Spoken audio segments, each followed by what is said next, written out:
അത് ഈ വിവാഹ പൊരുത്തം നോക്കുന്നത് അതുപോലെ തന്നെയാണ്. വിവാഹ പൊരുത്തത്തിനാണ് 12, 2, 4, 7, 8 എന്നൊക്കെ പറഞ്ഞത്. അതുപോലെ തന്നെ ഇതിലും കുറെ മെത്തേഡ്സ് ഉണ്ട്.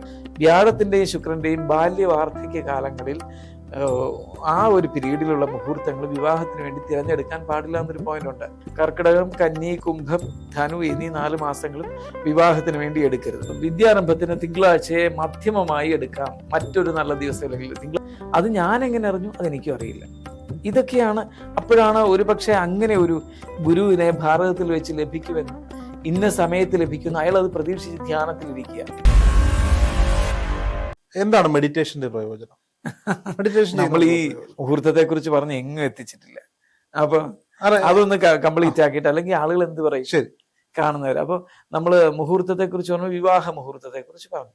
അപ്പോഴ് സാധാരണയായി ചിന്തിക്കുന്നത് ഈ അശുഭഗ്രഹങ്ങള്, പാപഗ്രഹങ്ങള് ചില പ്രത്യേക രാശികളിൽ നിൽക്കരുത് എന്നൊക്കെയാണ് നോക്കിയിട്ട് നമ്മൾ ഇതൊക്കെ ചെയ്യുന്നത്. അത് ഈ വിവാഹ പൊരുത്തം നോക്കുന്നത് അതുപോലെ തന്നെയാണ്. വിവാഹ പൊരുത്തത്തിനാണ് 12, 2, 4, 7, 8 എന്നൊക്കെ പറഞ്ഞത് നമ്മൾ. അതുപോലെ തന്നെ ഇതിലും കുറെ മെത്തേഡ്സ് ഉണ്ട്. അതിന്റെ കൂടെ തന്നെ വേറൊരു പോയിന്റ് പറയും. ഗുരുവിന്റെയും ശുക്രന്റെയും വ്യാഴത്തിന്റെയും ശുക്രന്റെയും ബാല്യകാലത്തിലും വാർദ്ധക്യകാലത്തിലും മുഹൂർത്തം എടുക്കരുതെന്ന് പറയും. ഗുരുവിന്റെ ആരും ചിന്തിക്കാറില്ല. ഇപ്പൊ ഒരുവിധപ്പെട്ട മുഹൂർത്തം എല്ലാം ഈ ബാല്യവാർദ്ധക്യങ്ങളില്ല. വ്യാഴത്തിന്റെയും ശുക്രന്റെയും ബാല്യവാർദ്ധക്യ കാലങ്ങളിൽ ആ ഒരു പീരീഡിലുള്ള മുഹൂർത്തങ്ങൾ വിവാഹത്തിന് വേണ്ടി തിരഞ്ഞെടുക്കാൻ പാടില്ല എന്നൊരു പോയിന്റ് ഉണ്ട്. അത് ഒട്ടുമിക്കവരും നോക്കുന്നേയില്ല. കാരണം മുഹൂർത്തങ്ങൾ പലതും നടക്കുന്നത് നമ്മൾ എടുത്ത് നോക്കുമ്പോഴിങ്ങനെ. പിന്നെ ആധുനിക ജ്യോത്സ്യന്മാർ ചിലർ പറയുന്നത്, ഇപ്പം നമ്മൾ മലയാള ജ്യോതിഷത്തിൽ ഇങ്ങനെയുണ്ട്: കർക്കിടകം, കന്നി, കുംഭം, ധനു എന്നീ 4 മാസങ്ങളും വിവാഹത്തിന് വേണ്ടി എടുക്കരുത്. അതുപോലെ തന്നെ മീനമാസത്തിന്റെ ഉത്തരാർത്ഥവും മീനം 16 തൊട്ട് തീരുന്നവരെയും എടുക്കാൻ പാടില്ല എന്ന് പറയും. അതിനിപ്പം ഈ സാമ്പ്രദായിക ജ്യോത്സ്യന്മാർക്ക് പുറമെയുള്ള ജ്യോത്സ്യന്മാർ ഒത്തിരി പേര് ചെയ്യുന്നത് എന്താ, നമുക്ക് ഇംഗ്ലീഷ് മാസം നോക്കിയിട്ട് അങ്ങ് എടുക്കാന്ന് പറയും. അപ്പൊ ഞാൻ ചോദിച്ചിട്ടുണ്ട്, എങ്ങനെയാണ് മുഹൂർത്തം കുറിച്ചത്? അത് ആ ജ്യോത്സ്യർ ഞങ്ങൾക്ക് ഇംഗ്ലീഷ് മാസം നോക്കി മുഹൂർത്തം കുറിച്ചു തന്നു എന്നൊക്കെ ഗഹനമായി പറയും. നമ്മൾ പിന്നെ ആരെയും ചോദ്യം ചെയ്യാൻ പോയില്ല. കാരണം ആ ചോദ്യം ചെയ്യുമ്പോഴത്തേനും നമ്മുടെ സൂക്ഷ്മത പോവുക. ഇനി ഇതിനപ്പുറത്തേക്ക് എന്ത്, ഇനി എങ്ങനെ ചെയ്യാം, ഇതെന്താണ് പറഞ്ഞു വെച്ചിരിക്കുന്നത്?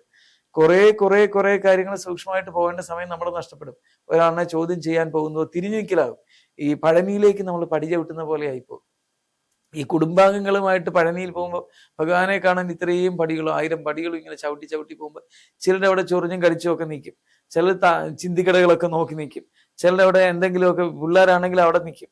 ഇങ്ങനെ. അപ്പൊ ചിലർ പകുതി പടി വരെയായി. നമ്മൾ ഒത്തിരി മുന്നേ എളുപ്പം ഭഗവാനെ കയറി തൊഴണം, നടയടയ്ക്കാൻ സമയവുമായി എന്ന വെപ്രാളത്തിൽ വരുമ്പോൾ ഈ ഇരുവശമുള്ള വഴിയോര കച്ചവടക്കാരെ എല്ലാം നോക്കി സമയത്ത് നമ്മൾ തിരിഞ്ഞെന്ന് പറയും, എളുപ്പം കയറി വരവ്, നടയടയ്ക്കും എന്ന് പറഞ്ഞ് നമ്മൾ ശപിക്കുന്ന തലത്തിലേക്ക് പോലും ചിലപ്പോൾ എത്താം. ഇതെന്തൊരു കഷ്ടം, വരെ കൊണ്ടുവന്നത് കുഴഞ്ഞു പോയല്ലോ എന്ന് പറഞ്ഞ പോലെ നമ്മൾ ഇത്തരം കാര്യത്തിന് മറുപടി കൊടുക്കുന്ന ഈ ഒരു അവസ്ഥയിലേക്ക് പോകില്ല.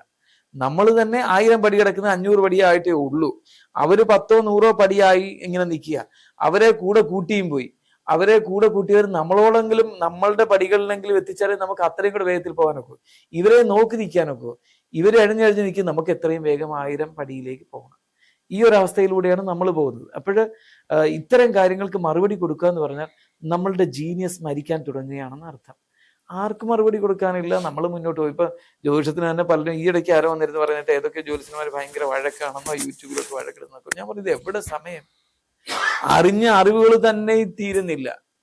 അതിനി അറിഞ്ഞതിനപ്പുറം അനേക കോടി കാര്യങ്ങൾ കിടക്കുകയാണ്.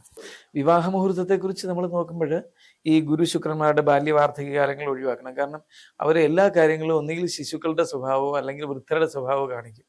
അതാണ് ഗുരു ശുക്രന്മാരുടെ ബാല്യവാർദ്ധക്യ കാര്യങ്ങൾ എന്തിനാണ് നോക്കുന്നത് എന്നുള്ളതിനെ കുറിച്ചുള്ള ഒരു സാരാംശം, രത്ന ചുരുക്കം. അതുപോലെ തന്നെ മറ്റോരോ മുഹൂർത്തങ്ങളും ഉണ്ട്. ചിലരിപ്പോ ജ്യോതിഷത്തിനൊക്കെ ബുധനും ശനി പണ്ട് പൊതുവെ എടുക്കുന്നതല്ല, ആദ്യമായി ജ്യോതിഷം നോക്കാനൊക്കെ ഇപ്പൊ ബുധനും കൂടി കൊള്ളുകയില്ല എന്നൊക്കെ പറഞ്ഞൊരു തരംഗമുണ്ട്. അങ്ങനെ ഓരോന്നിനും ചില കാര്യങ്ങൾക്ക് ചില ദിവസങ്ങൾ നല്ലതാണെങ്കിൽ മറ്റു ചില കാര്യങ്ങൾക്ക് അതേ ദിവസം കൊള്ളുകയില്ല. പൊതുവായി ശുഭദിവസം എന്നും പറഞ്ഞൊരു ദിവസങ്ങളെ കുറിച്ച് കൂടുതൽ കണക്കുകൂട്ടലുകൾ ഇല്ല. പിന്നെ വാസ്തുശാസ്ത്ര ഗ്രന്ഥങ്ങളിലും ജ്യോതിഷ ഗ്രന്ഥങ്ങളിലും മുഹൂർത്തങ്ങൾക്ക് പലതിനും പല വ്യത്യസ്തമായ അഭിപ്രായങ്ങളും ഉണ്ട്. ഇതിനകത്ത് നമ്മൾ പൊതുവായി സ്വീകരിക്കേണ്ട രീതി എന്ന് പറഞ്ഞാൽ, പിൽക്കാലത്തിൽ മലയാളത്തിലൊക്കെ കുറെ ഗ്രന്ഥങ്ങൾ ഉണ്ടായിട്ടുണ്ട്. അതിനേക്കാൾ ഉപരി ആത്യന്തികമായി ഉള്ള ഗ്രന്ഥങ്ങളെ നമ്മൾ നോക്കുമ്പോൾ എല്ലാത്തിനും കൊള്ളുന്നതല്ല.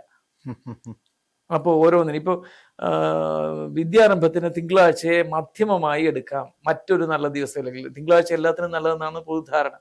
ഇതുപോലെ ഓരോന്നിനും ഉണ്ട്. അപ്പോൾ ഓരോ ഗ്രഹത്തിന് അതിനകത്തൊക്കെ എന്താണ് അങ്ങനെ ഒരു ആചാര്യൻ കുറിച്ച് വയ്ക്കാനെന്നുള്ളത് വെറുതെ ഊഹം ഉണ്ടാക്കി ഞാനായിട്ട് ഇങ്ങനെ ചമച്ചു എന്നും പറഞ്ഞ് ഈ മതഗ്രന്ഥങ്ങളിൽ പലതും ഉണ്ടാകുന്ന പോലെ ഇങ്ങനെ ചമച്ചു വെച്ചതിന്റെ പിന്നാലെ പൊയ്ക്കോണം എന്നൊരു രീതി അല്ല. അതിന്റെ പിന്നിൽ ഒരു ശാസ്ത്രീയ വശമുണ്ട്.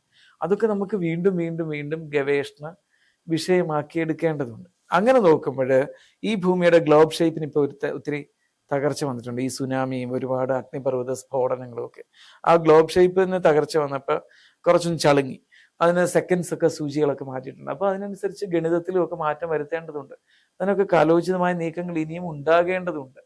അതൊക്കെ നമ്മൾ പലതും നോക്കുമ്പോൾ ഈ ഗ്രീക്ക് അസ്ട്രോളജിയിലേക്കൊക്കെ നോക്കുമ്പോഴാണ്. ഗ്രീക്ക് അസ്ട്രോളജിയിലേക്ക് ഞാൻ ശ്രദ്ധ പോകാൻ കാര്യം, ഞാനൊരു യുവാവ് ഒരു 10-18 വർഷം 19 വർഷം 10-20 വർഷത്തിന് മുമ്പ് ചേർത്തല ഒരു സ്ഥലത്ത് വന്നു. അപ്പോൾ വന്നതിന് ശേഷം ഞങ്ങൾ തിരികെ വേറൊരു വിഷയത്തിന് വന്നതിന് ശേഷം തിരികെ വരുമ്പോൾ ആലപ്പുഴ കടപ്പുറം ആകാറായപ്പോൾ ഞാൻ പറയാം ആ നട്ടുച്ചയ്ക്ക് നമുക്ക് കടപ്പുറത്തേക്ക് പോകാം. അപ്പോൾ അയാൾ പറഞ്ഞു ഈ നട്ടുച്ചയ്ക്ക് എന്തിനാ പോകുന്നത്, ഭയങ്കര വെയിൽ, എങ്കിലും പോയേ വെക്കൂ. പോയി കഴിഞ്ഞപ്പോൾ ഇന്നത്തെ ഒരു കാഴ്ചയും രൂപമൊന്നുമില്ല. ഒരു തെങ്ങോലയുടെ തണലിൽ, ഈ ബീച്ചിനൊന്നും ഈ രൂപമല്ല, അവിടെ എങ്ങും അങ്ങനെയല്ല. ഒരു സായിപ്പിരുന്ന് 25 വയസ്സ് കാണുന്ന ഒരു വെള്ളക്കാരൻ ഇരുന്ന് ധ്യാനം ചെയ്യും, ധ്യാനം ചെയ്തു. അപ്പൊ ഞാൻ എപ്പോഴും അതിലും കൂടുതൽ സമയം ഞാൻ ധ്യാനം ചെയ്യുന്ന കാലയളവാണ്. ഏറ്റവും കൂടുതൽ വയറ് നിറയാതിരിക്കുമ്പോഴൊക്കെ ധ്യാനം എഴുതിക്കൊണ്ടേയിരിക്കുക, ധ്യാനം ചെയ്യുക, എഴുതിക്കൊണ്ടേയിരിക്കുക. ബാക്കി സമയം ജപിക്കുക, ബാക്കി സമയം അല്ലെങ്കിൽ അയ്യത്തിറങ്ങി എന്തെങ്കിലും ജോലി ചെയ്യുക. ഇങ്ങനെയൊക്കെയുള്ള ഒരു കാര്യമായിരുന്നു എനിക്കാണ്. അപ്പോൾ കുറച്ച് പേരിങ്ങനെ സംശയം ചോദിക്കാനും ഒക്കെ വന്നു വരും. ഈ ചെറുപ്പക്കാരൻ്റെ അടുക്കൽ ചെന്നപ്പോൾ ഈ യുവാവ് പറഞ്ഞു വെറുതെ ചെല്ലണ്ട, അയാൾ ധ്യാനം ചെയ്യുകയല്ലേ. ഞാൻ പറഞ്ഞു എന്തോ എനിക്ക് ചെല്ലണമെന്ന് പറഞ്ഞു. ഞാൻ അയാളുടെ നേരെ ചെന്ന് കഴിഞ്ഞപ്പോൾ അയാൾ കണ്ണു തുറന്നിട്ട് പറഞ്ഞതാണ്, ഗ്രീക്ക് ലേഡി അസ്ട്രോളജർ പറഞ്ഞ സമയമായി ഇന്ത്യയിൽ ഒരു ഗുരുവിനെ എനിക്ക് കിട്ടുമെന്ന്. അപ്പോഴാ ഗ്രീക്ക് അസ്ട്രോളജിക്ക് എന്തോ അസാധാരണത്വം ഉണ്ടെന്നുള്ളൊരു ചിന്തയിലേക്കാണ് എനിക്ക് മനസ്സ് പോയത്. താങ്കൾ അദ്ദേഹത്തിന്റെ ഗുരുവായി? അവിടെ വെച്ച് പറഞ്ഞ് മന്ത്രം ഉപദേശിച്ചു തരാൻ പറഞ്ഞപ്പോൾ ഞാൻ പറഞ്ഞു തരാമെന്ന് പറഞ്ഞിട്ട് ഞാൻ അയാൾക്ക് നേരെ ഇരുന്നിട്ട്, അയാൾ പടിഞ്ഞാറോട്ട് തിരിഞ്ഞിരിക്കും, ഞാൻ കിഴക്കോട്ട് ഇരുന്നിട്ട് ഞാൻ ഈ ഒരു ബുക്ക് തരണം, അത് എഴുതി തരാം എന്നിട്ട് പറഞ്ഞു തരാമെന്ന്. അയാൾ സുന്ദരമായി സംസ്കൃതം ഉച്ചരിക്കുന്നു, ഒരു പോർട്ടുഗീസുകാരൻ. നമ്മൾ പറഞ്ഞു കൊടുത്തപ്പോൾ അത് സരസ്വതി മന്ത്രമാണ് പറഞ്ഞു കൊടുത്തത്. അത് എഴുതിയിട്ട് ഇയാൾ അത്ഭുതത്തോടു കൂടി ആ ബുക്ക് മടക്കിയിട്ട് ഈ തുണിസഞ്ചിക്കകത്തിരിക്കുന്ന 2-3 ബുക്കുകൾ തുറന്നു കാണിക്കുകയാണ്. അതിലെല്ലാത്തിലും സരസ്വതിയുടെ ഫോട്ടോ ഒട്ടിച്ചിരിക്കുക. അയാൾ സരസ്വതിയാണ് ഏറ്റവും കൂടുതൽ ഇഷ്ടപ്പെടുന്നത്. അത് ഞാൻ എങ്ങനെ അറിഞ്ഞു അതെനിക്കും അറിയില്ല. ഇതൊക്കെയാണ്. അപ്പോഴാണ് ഒരു പക്ഷെ അങ്ങനെ ഒരു ഗുരുവിനെ ഭാരതത്തിൽ വെച്ച് ലഭിക്കുമെന്നും ഇന്ന സമയത്ത് ലഭിക്കുന്ന അയാൾ അത് പ്രതീക്ഷിച്ച് ധ്യാനത്തിലിരിക്കുക. അപ്പോൾ അതൊരു വലിയ സംഭവമാണ്. അപ്പോഴാണ് അസ്ട്രോളജിയുടെ ഇനിയും പിന്നെ എന്നെ അത്ഭുതപ്പെടുത്തിയ കാര്യങ്ങൾ. നമ്മൾ വെറുതെ അല്ല, ഒരുപാട് ഗവേഷണം അതിൽ ഇനിയും നടത്തിക്കൊണ്ട്, പിന്നെ എഴുതി വച്ചിരിക്കുന്ന പ്രമാണങ്ങളെയൊക്കെ പ്രധാന പ്രഡിക്ഷൻ സമയത്ത് സാമാന്യ വിധിയായി കണ്ടുകൊണ്ട് നമ്മൾ താഴെ മേളിലും 0 വെട്ടി ഹരിക്കുന്നത് പോലെ അതീവ സൂക്ഷ്മതയിലേക്ക് പോകണം. ഏതെങ്കിലും പ്രമാണത്തെ ആധികാരികമാക്കി അതാണ് അവസാന വാക്കെന്ന് പറഞ്ഞ് നമ്മൾ പ്രസ്താവിച്ചാൽ അത് മിക്കവാറും അബദ്ധമായിട്ടാണ് വരുന്നത്. അങ്ങനെ പ്രമാണങ്ങളെ പഠിച്ചിട്ട് പ്രമാണങ്ങളിലൂടെ പ്രമാണങ്ങൾക്ക് അതീതമായ രീതിയിലേക്ക് സംഗീതത്തിന്റെ ഷോഡശ സ്വരസ്ഥാനങ്ങളെല്ലാം പഠിച്ച് മനോഹരമായി പാടിക്കൊണ്ട് ബാലമുരളി കൃഷ്ണ കച്ചേരി നടത്തുമ്പോൾ മനുഷ്യർക്ക് പിടികിട്ടാത്ത തലങ്ങളിലേക്ക് ചിലപ്പോൾ ചില സംഭവങ്ങൾ കൊണ്ടെത്തിക്കുന്നത് പോലെ ഇതിനുമുണ്ട് ഇങ്ങനെ കാണാപ്പുറങ്ങളിലേക്കൊരു യാത്രയുണ്ട്. ഇപ്പൊ ജ്യോതിഷത്തിന്റെ അനന്തമായ ഒരു കടലാണ് യേശുദാസ് പണ്ട് പറഞ്ഞതുപോലെ.